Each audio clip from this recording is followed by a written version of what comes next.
Fala pessoal, tudo bem com vocês? Quem aí tem dificuldade de deglutir um comprimido ou uma cápsula? Tenho certeza que se vocês conseguem, pelo menos vocês conhecem alguém que tem essa dificuldade. E aí, o que a gente pode fazer nessas situações? Posso cortar o comprimido, abrir a cápsula, macerar o conteúdo que tem ali dentro? Quais as repercussões farmacocinéticas desse tipo de prática? No vídeo de hoje, vocês vão entender e vão saber agir em cada uma dessas situações. Bora para o vídeo?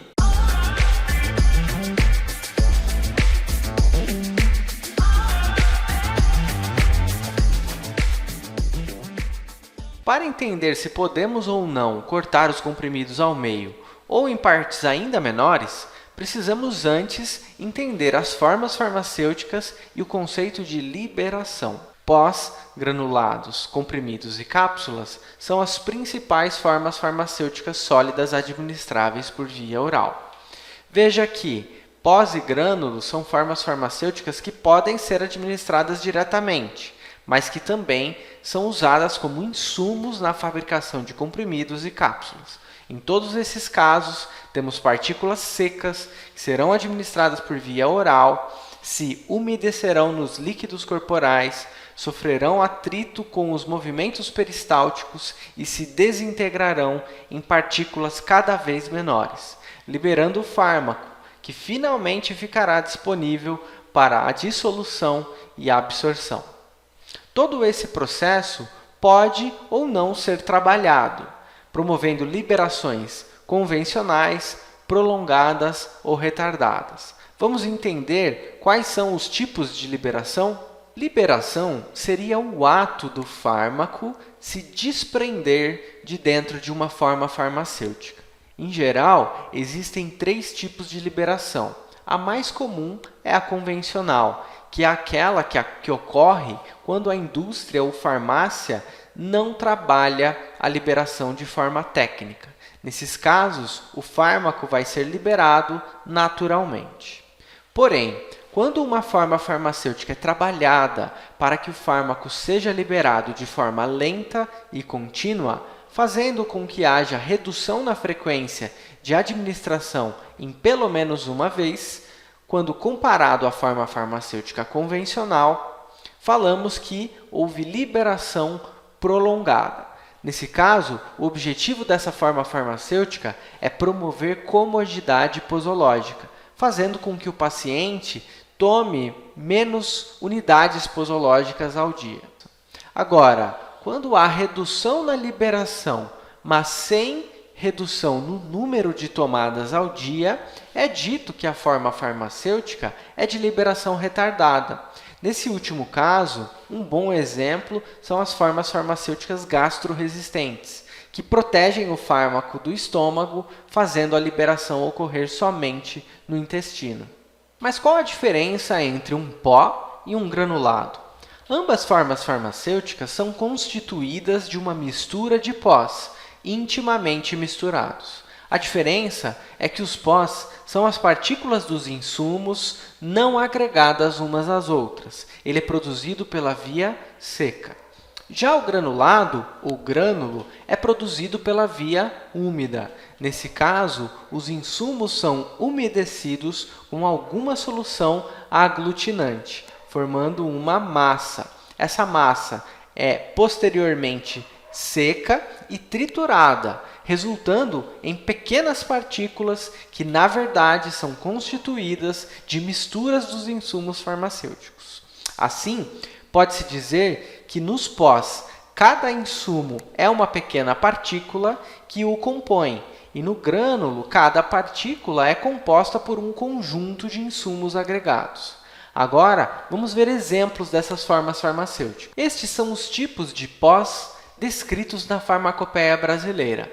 Veja que essa é a forma farmacêutica sólida mais básica e sempre promove liberação do tipo convencional. Como é altamente inconveniente deglutir um pó simples, já que o paciente sentiria um desconforto muito grande durante a deglutição, as formulações destinadas à administração oral em pó são sempre previamente dispersas em água, formando soluções ou suspensões, sendo o caso do pó efervescente, para colutório, para solução e para suspensão. Assim, o pó simples tem como finalidade de uso direto apenas ser aplicado de forma tópica, como um talco, por exemplo. Ou, como é mais comum, os pós simples são usados, na verdade, como insumos para a preparação de outras formas farmacêuticas, como, por exemplo, os comprimidos e as cápsulas. No caso dos granulados, já é possível trabalhar a liberação com tecnologia farmacêutica, gerando granulados de liberação prolongada ou retardada. O uso de polímeros como insumos faz com que, quando umedecidos, forme-se uma camada gelificada ao redor do granulado, fazendo com que o ativo seja liberado lentamente por essa camada viscosa. Além disso, os granulados também podem ser revestidos, que é a aplicação de um revestimento polimérico no entorno de cada grânulo. De forma semelhante ao que vimos nos pós, os grânulos também podem ser administrados diretamente ou usados como insumos na produção ou manipulação de comprimidos e cápsulas. E os granulados efervescentes para solução e para suspensão devem ser dispersos antes de serem administrados. Os comprimidos são pós ou grânulos que passaram pela etapa da compressão industrial, podendo ser apresentados em formatos e tamanhos diversos. Os comprimidos mais comuns são destinados a serem deglutidos por via oral íntegros. Assim, serão desintegrados ao longo do trato gastrointestinal, voltando a ser pós e grânulos, e assim liberando finalmente o fármaco ao longo deste trajeto. Assim, os comprimidos também podem ter liberação prolongada ou retardada. Além disso, como muitos fármacos possuem características organolépticas desagradáveis, possuindo odor e sabor impalatáveis, é possível realizar o revestimento ou drageamento, dando assim mais comodidade ao paciente que irá degluti-lo. Ao contrário do que é realizado na maioria dos comprimidos, os comprimidos para colutório, efervescentes ou para solução e para suspensão devem ser dissolvidos antes da deglutição. Por fim, existem os comprimidos mastigáveis que apresentam um processo de desintegração mais rápido, já que são deglutidos já previamente desintegrados pela mastigação. Já os comprimidos orodispersíveis são desenvolvidos para não serem deglutidos. Estes devem ser depositados na região abaixo da língua, onde rapidamente serão desintegrados, fazendo com que o fármaco seja liberado e absorvido na mucosa oral de forma rápida e praticamente instantânea. Cápsulas são revestimentos de gelatina, destinados a abrigar em seu interior outras formas farmacêuticas, que podem ser sólidas ou líquidas. As cápsulas duras são aquelas que possuem duas partes encaixadas uma à outra, chamadas de corpo e tampa. É tipicamente preenchida com pós ou granulado. Já as cápsulas moles são formadas por um invólucro único de gelatina, que não pode ser aberto sem rompimento. Tradicionalmente são preenchidas de líquidos e costumam ser formados de camada de gelatina mais maleável que as cápsulas duras, por isso são chamadas de cápsulas moles. Ambos tipos de cápsulas podem receber revestimentos ou ter seu conteúdo trabalhado para promover liberação prolongada ou retardada. Mas o que acontece após deglutição dessas formas farmacêuticas? Vamos dar uma olhada no trajeto que a forma farmacêutica realiza após a administração oral, por todo o trato gastrointestinal até a liberação do fármaco e posterior absorção. Para facilitar o entendimento, vamos imaginar a deglutição de um comprimido simples. Veja que esta forma farmacêutica deve estar seca e íntegra antes da deglutição, mas assim que entra em contato com a cavidade oral, começa a sofrer processos físicos que vão culminar na liberação do fármaco. Tudo começa na saliva, que inicia o umedecimento do comprimido, o que continua acontecendo após a deglutição, mas agora com a água presente nos fluidos do trato gastrointestinal. Além disso, movimentos peristálticos geram atrito, que junto com o umedecimento inicia o processo de desintegração.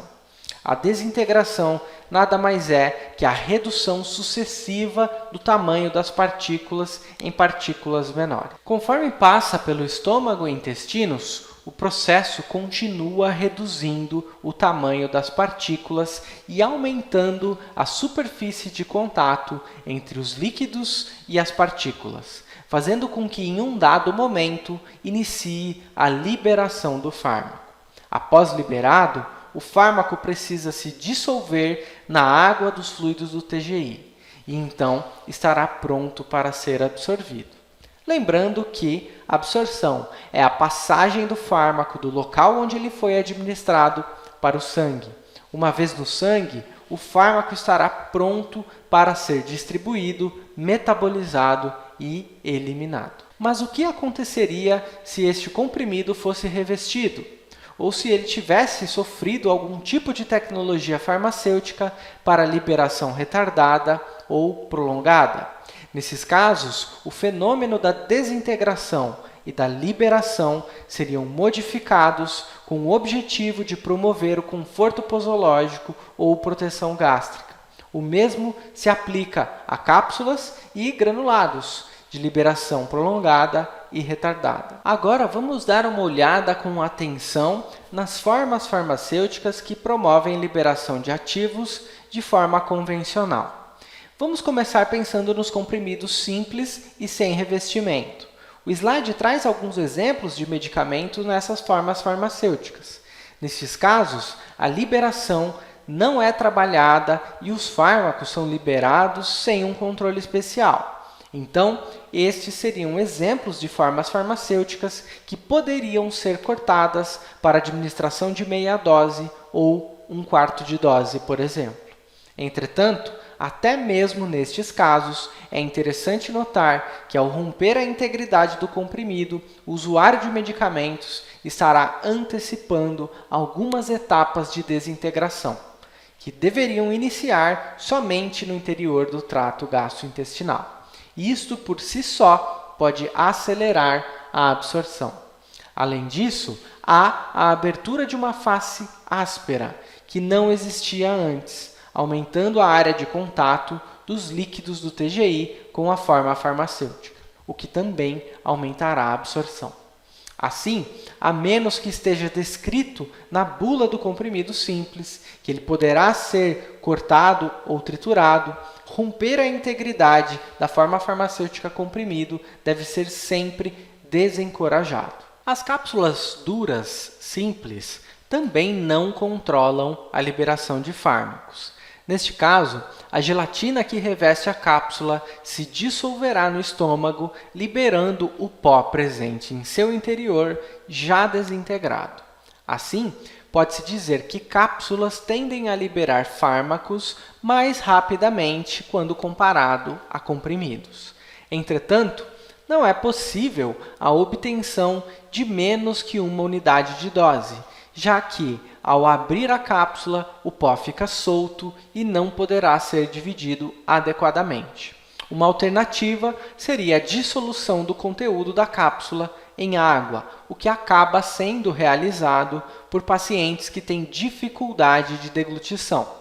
Nestes casos, a menos que haja orientação na bula autorizando a abertura e diluição de seu conteúdo, a abertura da cápsula deve ser sempre desencorajada, já que o processo de dissolução antes da deglutição vai acelerar o processo de liberação do fármaco dentro do trato gastrointestinal. E as cápsulas moles? Bom, nesse caso, a gelatina também será dissolvida no estômago, mas dessa vez ela vai liberar o conteúdo que já está dissolvido, pois ele já é na forma líquida, não necessitando de desintegração e dissolução. Dessa forma, pode-se dizer que as cápsulas gelatinosas moles promovem a absorção ainda mais rápida que as cápsulas gelatinosas duras. Porém, da mesma forma, o rompimento da gelatina antes da deglutição aceleraria o processo. Além disso, a gelatina pode ser usada para esconder características organolépticas desagradáveis. Assim, o rompimento da cápsula mole pode tornar a administração inviável por conta do mau cheiro e sabor do líquido em seu interior.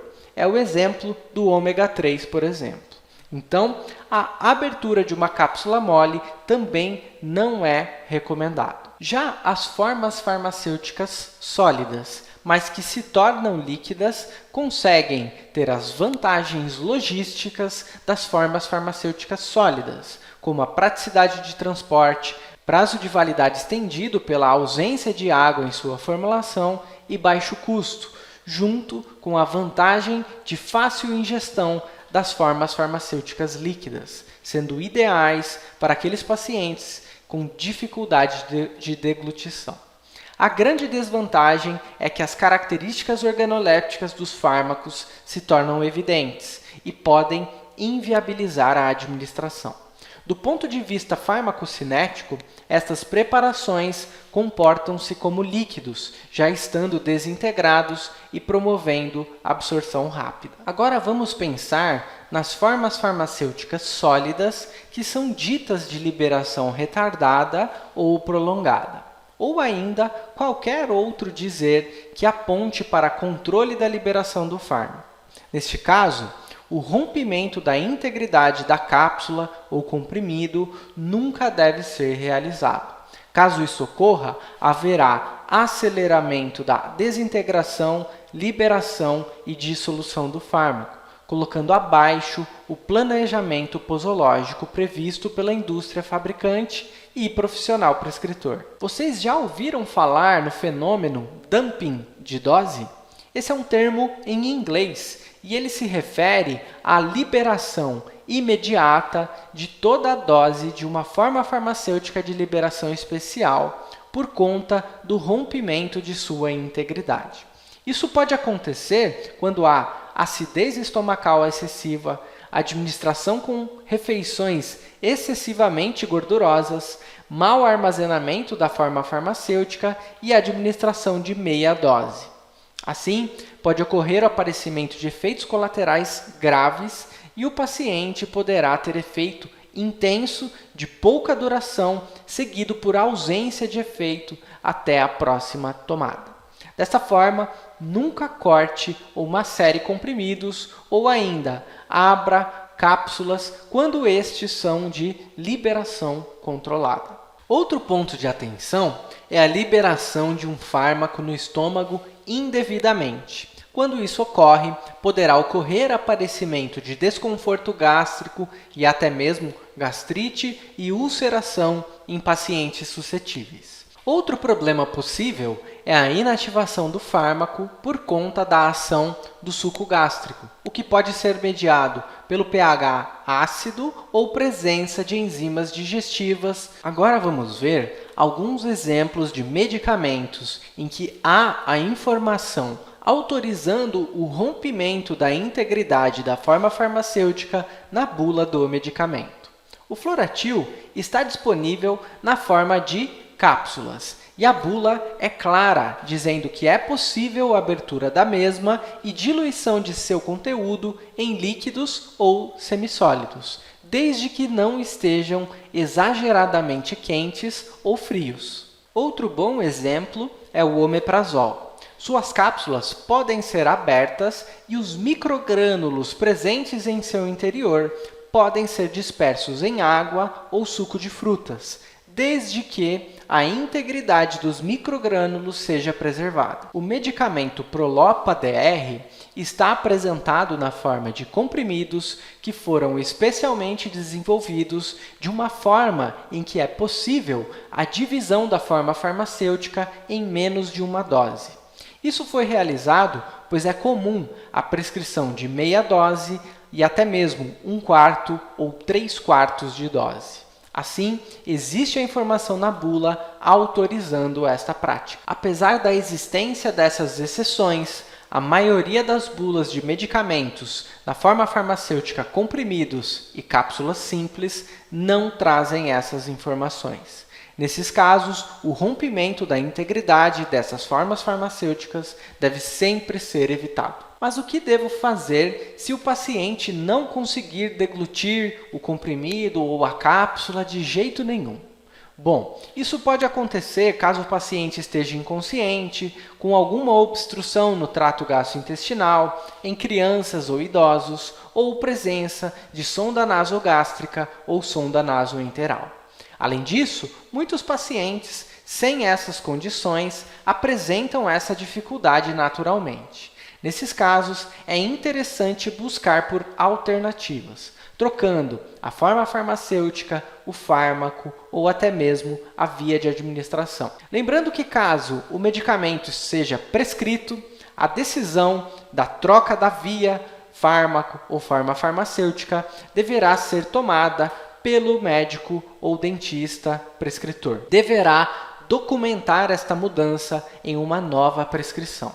Caso não existam alternativas, o médico poderá autorizar o rompimento da forma farmacêutica para viabilizar a administração. Pensando nas sondas nasogástrica e nasoentérica, é importante notar que, além de todos os problemas já citados, ainda há a possibilidade do revestimento ou polímeros presentes na forma farmacêutica aderirem-se à sonda, entupindo-a, sendo ainda mais problemático, fazendo com que o profissional da enfermagem ou até mesmo o médico tenha que passar uma nova sonda e realizar um novo exame de raio-x, o que é ainda mais impactante na qualidade de vida do paciente. Bom, pessoal, o que vocês acharam do vídeo? Conseguimos aí passar por todas as formas farmacêuticas sólidas administráveis por via oral e observar aí todas essas formas farmacêuticas sob o olhar da farmacocinética. O que vocês acharam? Ficaram com alguma dúvida? Não deixa de escrever aí nos comentários e, se possível, dá uma passadinha nas minhas redes sociais e deixa um like, um comentário por lá também, tá bom? Muito obrigado e até o próximo vídeo.